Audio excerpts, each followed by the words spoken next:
Olá pessoal, professor Tomás Aquino aqui com vocês novamente nas nossas aulas de Geografia do 9º ano. Forte abraço a todos e lembrando, tomem os devidos cuidados, Lavando bem as mãos, usando a máscara quando você sair de casa e evitando aglomerações. São os cuidados básicos aí que a gente está orientando a vocês. Pegue seu caderno, pegue a sua caneta, pegue o seu livro, caso não dê o tempo de você pegar o livro nesse período aí que foi corrido, você busque aí nas redes sociais, através da internet, você vai procurando e bota lá Vontade do Saber, o título, 9º ano de Geografia, e você vai conseguir. Anote tudo direitinho, tire um print e mande para o seu professor titular ou para nós mesmos, certo? Pessoal, então vamos lá.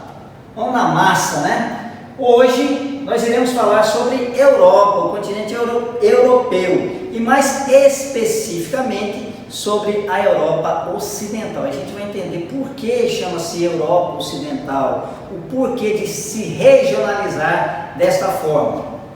Bom, nós temos aqui a imagem do continente europeu e a gente tem que entender algumas coisas, alguns detalhes desse continente. Ele faz parte de uma grande massa continental chamada Eurásia. Na realidade, ele é uma península desse continente, da Eurásia.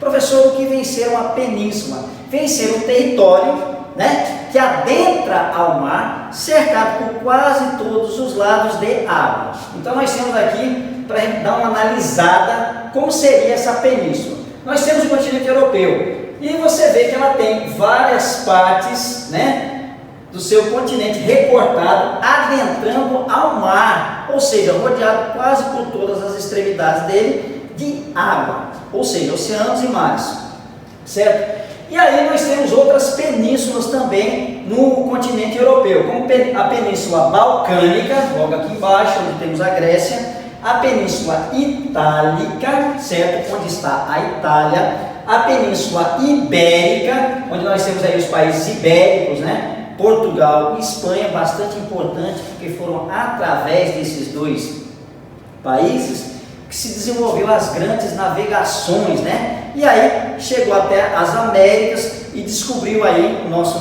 ou melhor dizendo, como diz Boris Fausto, teve o achamento aí do Brasil. Então, Península Ibérica, onde está Portugal e Espanha, E a península, temos outra península aqui, a dinamarquesa também e a escandinava. Então são essas as penínsulas, ou seja, são porções de terra, para ficar bem mais simples de você entender, cercado por quase todos os lados de água, tendo uma pequena parte que vai ligar ela a uma massa maior, ou seja, ao continente.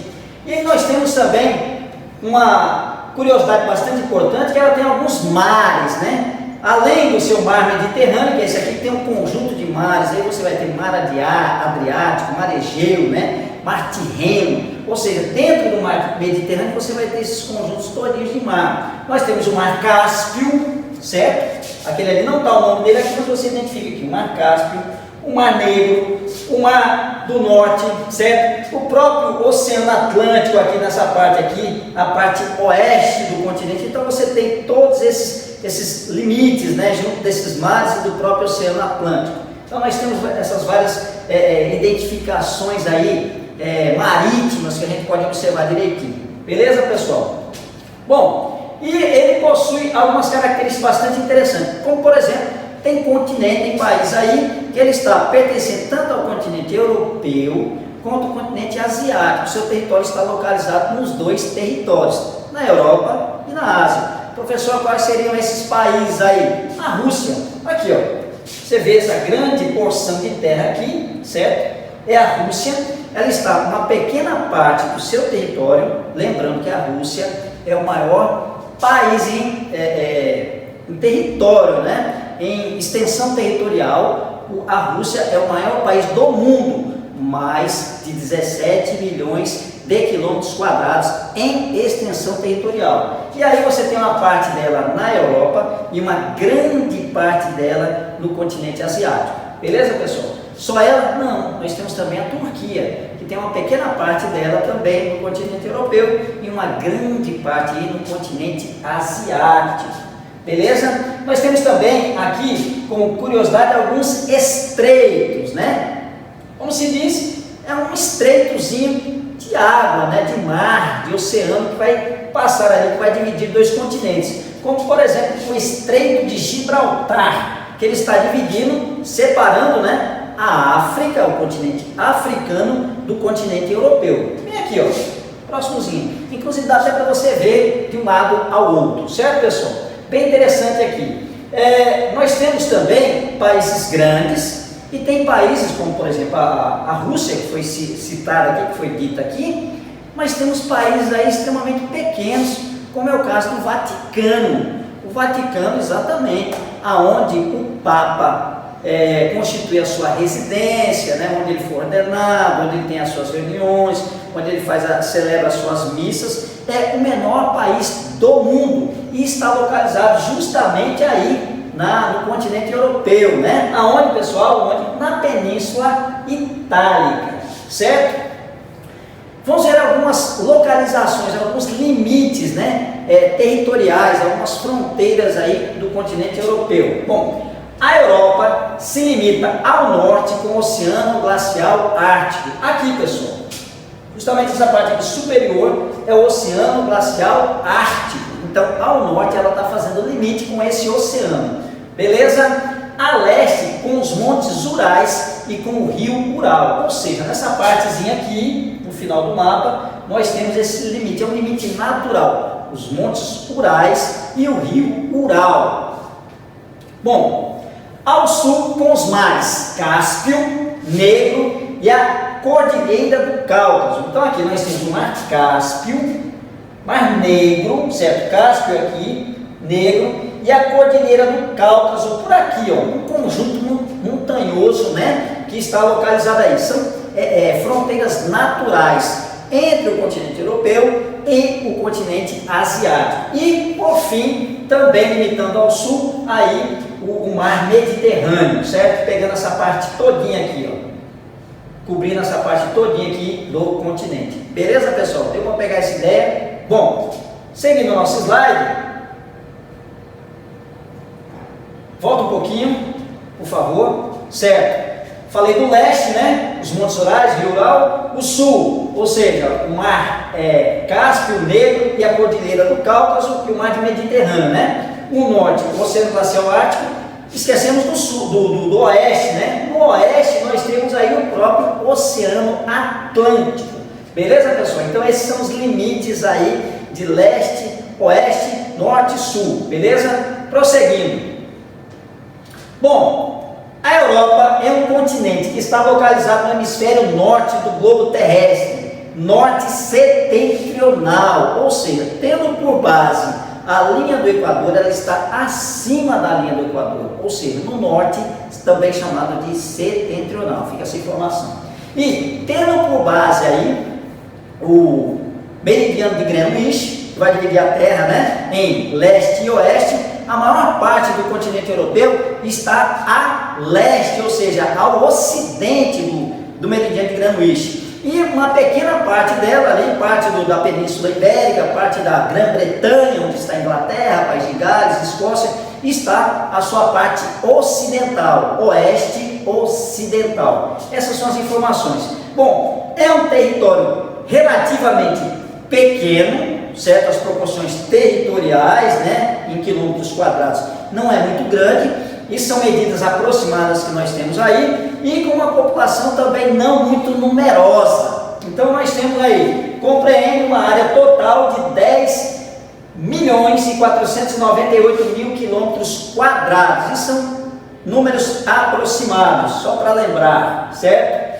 Uma população de 744,7 milhões de habitantes, ou seja, essa é a população do continente europeu, certo? E um dado importante, ao longo dos anos essa população ela vem encolhendo, ou seja, o nível de natalidade vem diminuindo, também o nível de mortalidade, mas porém estão tendo menos filhos por família, devido a alguns fatores, né, econômicos, social, né, alguns métodos contraceptíveis também usados pela população, a inclusão da mulher no mercado de trabalho, ou seja, então ela está está diminuindo a sua população e ficando mais idosa, vamos dizer assim. Beleza, pessoal? Algumas curiosidadezinhas que a gente vai informando aí para você ir rabiscando, anotando. Rabisque o seu caderno, seu livro, não deixe de fazer isso. Prosseguindo, certo? Regionalização do continente. Tem algumas regionalizações, mas a gente vai frisar, por enquanto, vai destacar por enquanto essa regionalização aí, em oriental e ocidental. Beleza, pessoal? Que é uma divisão socioeconômica, está ligada à sua sociedade e à sua economia, beleza? O continente europeu passou a ser regionalizado em Oriente e Ocidente, ainda no período da Guerra Fria, entre Estados Unidos e União Soviética. Vamos observar direitinho o que significa isso aí. Esse lado de cá, essa cor mais escura, uma cor mais bege, alguma coisa assim, é isso, pessoal? Essa cor daqui, esse lado de cá, é a Europa Ocidental. E aquela cor mais rosa, a Europa Oriental. E ela ainda vai ser dividida no período da Guerra Fria de que forma, pessoal? Da seguinte forma: existia uma disputa política, econômica e ideológica entre os Estados Unidos da América, que era a maior potência política e econômica do lado capitalista, certo? Vamos entender o que é capitalismo daqui um pouquinho. E a União das Repúblicas Socialistas Soviéticas do lado socialista, ainda não comunista, certo? E o que quer dizer essas ideologias aí? O capitalismo é aquela ideologia econômica, a base dela é econômica e depois vai se refletir politicamente, onde os meios de produção, os modos de produção, que são o quê? Terras, fazendas, indústria, maquinário e o capital, ou seja, o dinheiro de investimento, vai pertencer a um proprietário ou um grupo de proprietários, correto? Essa é a ideologia capitalista. Na ideologia socialista, terras, os meios de produção, terras, equipamentos, maquinários, fazendas, indústria e o dinheiro de investimento não vai pertencer a uma pessoa nem a um grupo de pessoas, ela vai pertencer ao Estado, certo? E aí o que vai acontecer? O Estado vai administrar os meios de produção e o capital para atender às necessidades de quem? Daquele que realmente gera a riqueza, que é quem? O próprio trabalhador. Fica essa dica aí para vocês entenderem, para depois não acontecer como acontece muito por aí. As pessoas falarem referente ao socialismo uma coisa que não conhece a sua ideologia, não conhece a sua base. E de fato, o socialismo nunca foi implantado como imaginaram, pensaram Karl Marx e Friedrich Engels, certo? Que seria o socialismo ideal. Na realidade, nós tivemos o socialismo real, ditatorial, stalinista, que muitas pessoas acham, não, a China, a Coreia, Cuba, Venezuela, e não é bem assim. Então estudem direitinho para não estar falando depois, ou estar orientando depois quem fala de uma forma diferente, Então vamos lá. Então tinha essas duas ideologias e o mundo estava dividido entre essas duas ideologias. E a Guerra Fria era uma guerra de tensões, uma guerra de propaganda, uma guerra de corrida espacial, pela corrida para aumentar o seu poderio bélico. Professor, o que é bélico? Ou seja, o poderio das armas de destruição em massa, como por exemplo as bombas atômicas, que duas delas foram usadas aí em Hiroshima e Nagasaki, no Japão, ainda no final da Segunda Guerra Mundial, pelos Estados Unidos. Então, a União Soviética, a União das Repúblicas Socialistas Soviéticas, implantada pela Rússia, que foi o primeiro país a adotar o sistema socialista, ela vai desenvolver essa tecnologia e o mundo vai ficar entre essas duas potências, A maior potência política e econômica do mundo, do lado capitalista, e a maior potência política e econômica do lado socialista, que era a União Soviética. Então o mundo está ali dividido. Ou naquela época nós tínhamos medo total de uma guerra nuclear, onde as pessoas teriam que ficar, diferentemente de hoje, em suas casas, teriam que ficar em bunkers, fundas dentro da terra, do solo, protegidas ali da radiação emitida pelas bombas nucleares. Beleza, pessoal? Viajei um pouquinho aqui, mas vamos aterrissar, vamos montar de novo no processo, porque esse assunto é muito gostoso e ele mexe, certo, com os professores de História e Geografia. Bom, o que vai acontecer? Esse período de divisão Europa Ocidental, Europa Oriental vai ficar. A Europa Oriental ficaram nas mãos aí da União Soviética, né? E a Europa Ocidental ficou aí na mão dos Estados Unidos e os países aliados, que eram influenciados, que adotaram o mesmo sistema capitalista. Beleza? Então o que vai acontecer? Com o término da Guerra Fria, né, em 1991, que também vai ser o término da União das Repúblicas Socialistas Soviéticas, isso aí vai se acabar. E aí o mundo vai ter novamente um sistema capitalista predominante em praticamente todas as regiões do planeta.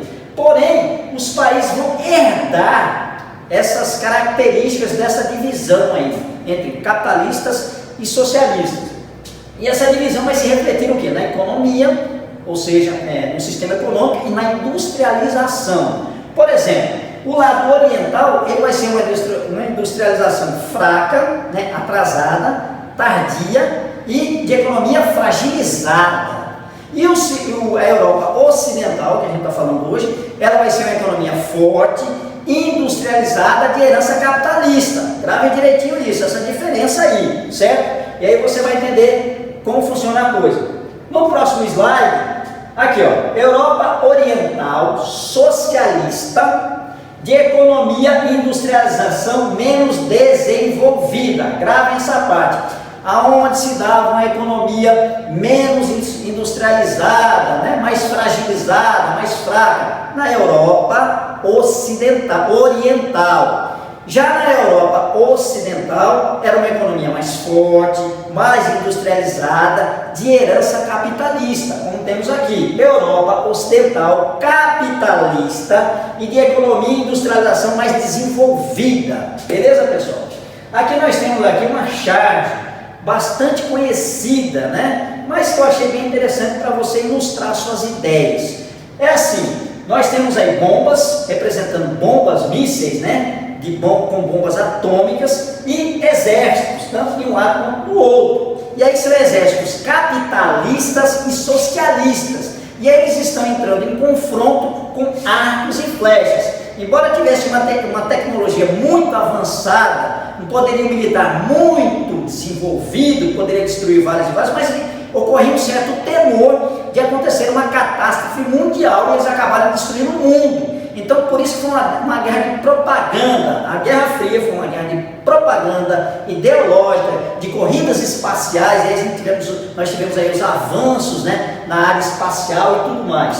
Então existia esse temor. Se caso acontecesse uma guerra aí, no período da Guerra Fria, ninguém estaria aqui para contar essa história. A gente estaria arrasado.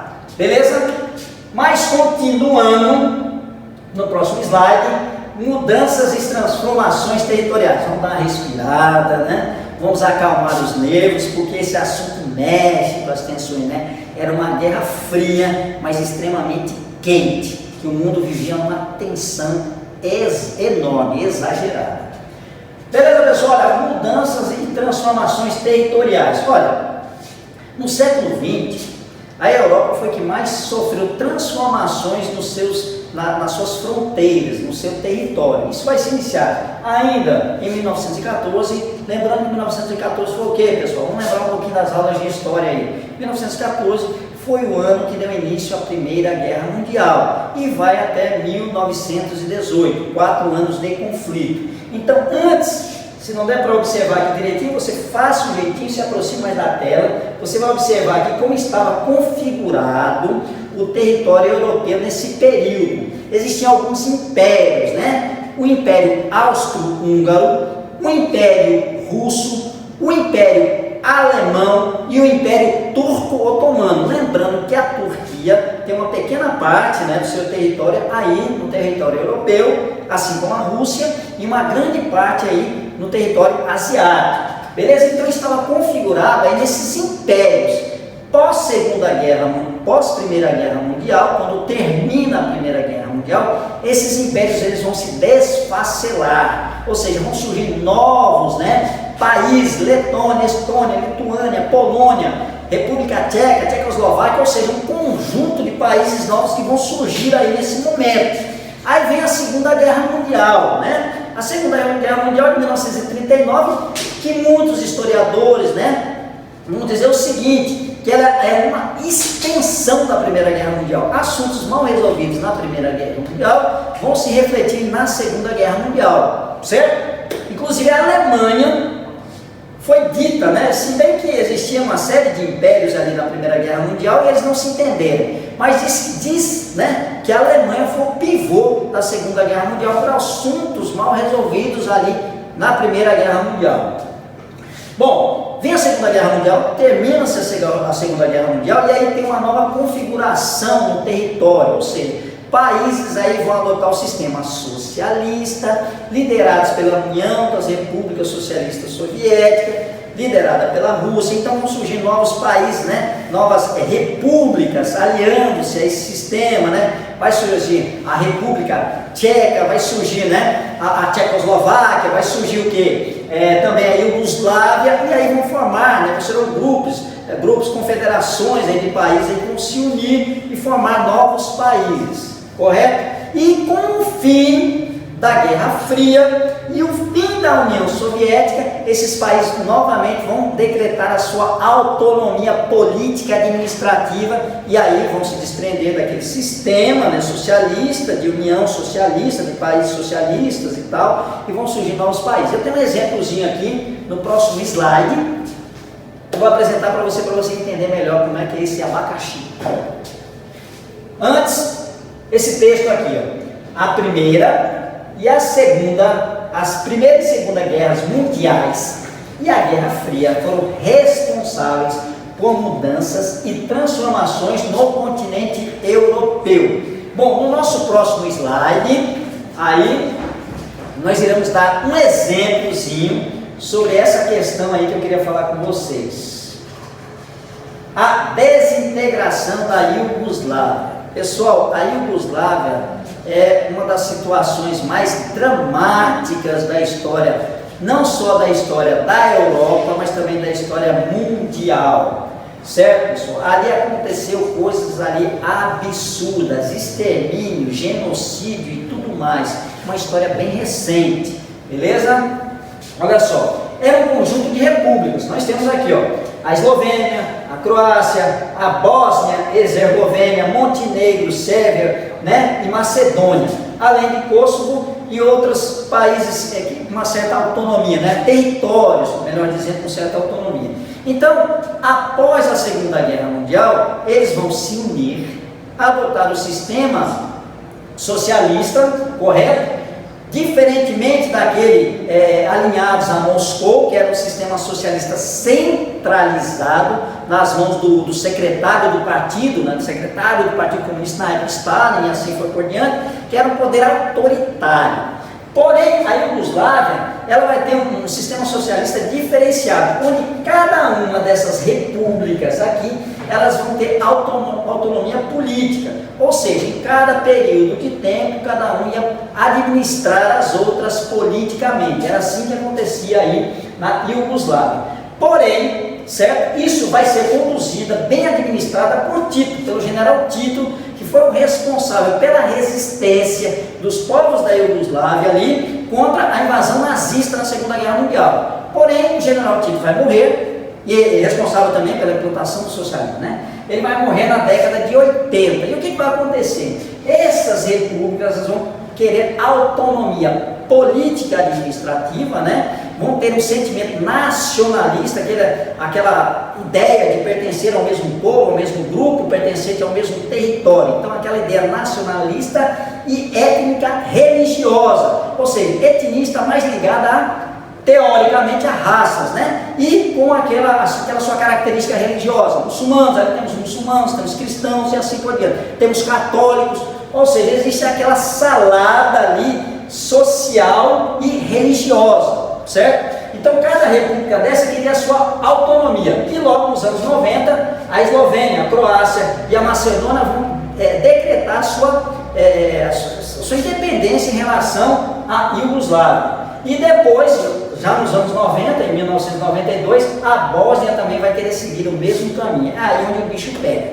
Porque a Sérvia, que tomava tanto da Sérvia, né, quanto de Montenegro, não vai permitir. e aí vai vir um genocídio, um massacre, ataque, ou seja, crianças, né, jovens com 10 anos de idade aí serão assassinados pelos exércitos sérvios, né? As mulheres serão estupradas, que era uma intenção de fazer ali com que a semente, né, sérvia fosse introduzida nas mães e fosse acabando, né, com os bósnios, né? Então essa foi a ideia aí da guerra, um verdadeiro massacre, um dos momentos mais dolorosos aí da história mundial e da história da Europa, né? O presidente da época era Slobodan Milošević, perdão, vamos devagarzinho. E aí, ele já é morto hoje, né? Já foi dessa para outra dimensão, e aí essa situação toda vai ser apaziguada lá pelos anos 90, meados dos anos 90, 1995, com a intervenção aí da Organização das Nações Unidas, juntamente com os Estados Unidos, vão apaziguar essa situação, vão controlar essa situação. Oficialmente, nos anos 2000, em 2003, a Iugoslávia deixa de existir, correto, pessoal? Vamos lá, próximo slide. Isso é só para a gente entender que esses conflitos eles vão separar, né? Eles vão fazer que o quê? Dar outra configuração territorial, formando novos países aí no continente europeu. Bastante triste, mas foi o que aconteceu aí e o que a gente tem que explicar. Alguns exercícios para a gente encerrar esse primeiro momento nosso. Continue estudando, continue se dedicando. É fé, força e foco. Beleza? Vamos lá. Sorteei 3 exercícios que você vai encontrar no seu material de estudos. É só procurar lá direitinho. Qual é a página, professor? Não vou dizer porque você tem que pesquisar. Nada de mão beijada. Bom, a Europa pode ser regionalizada em 2 grupos de países. Identifique e descreva aspectos que caracterizam cada um desses grupos. Pessoal, isso aí foi o que a gente tratou hoje, né? A gente falou sobre o quê? As 2 formas, né? A forma de regionalização socioeconômica, né? Onde a Europa está dividida em Europa Ocidental, né? E Europa Oriental. A Europa Oriental, de economia mais fragilizada, menos industrializada e de herança socialista, beleza? A Europa Ocidental, de economia mais fortalecida, mais industrializada e de herança capitalista. Essa é a resposta, beleza? Europa Oriental, Europa Ocidental, economia fragilizada do lado oriental, menos indústria e herança socialista. Do outro lado, ocidental, mais indústrias, economia fortalecida e herança capitalista. Pegou a ideia? Beleza. Eu nem dei um tempinho para vocês responderem, né? Vocês estão ficando muito espertos. Mas vamos lá, vou dar um tempinho para essa aqui agora. Segundo, cite quais conflitos ou embates geopolíticos ocorridos no século XX tiveram mais influência sobre a configuração dos limites territoriais entre os países da Europa. Vamos lá, pessoal, 5 segundinhos, né? Enquanto a gente dá uma respirada aqui, daqui um pouquinho é a hora do café, viu? Vamos lá. Deu 5 segundos, mais um tempinho, vamos lá. 1, 2, 3, 4, 5. Está pronto para responder? Pessoal, é aquela questão, né? A Primeira, a Segunda Guerra Mundial e a Guerra Fria, certo? São os conflitos, os embates geopolíticos ocorridos no século XX. Primeira Guerra Mundial, lembra que existiam aqueles impérios, né? Austro-húngaro, turco-otomano, alemão, russo, e que após o final da Guerra Mundial se esfacelou, transformando em vários outros países, outras repúblicas, pronto. E com a Segunda Guerra Mundial eles vão se unir em torno de um regime socialista. Ao final da Guerra Fria, eles vão novamente se separar desse regime socialista, beleza? Então vai se formando essa configuração.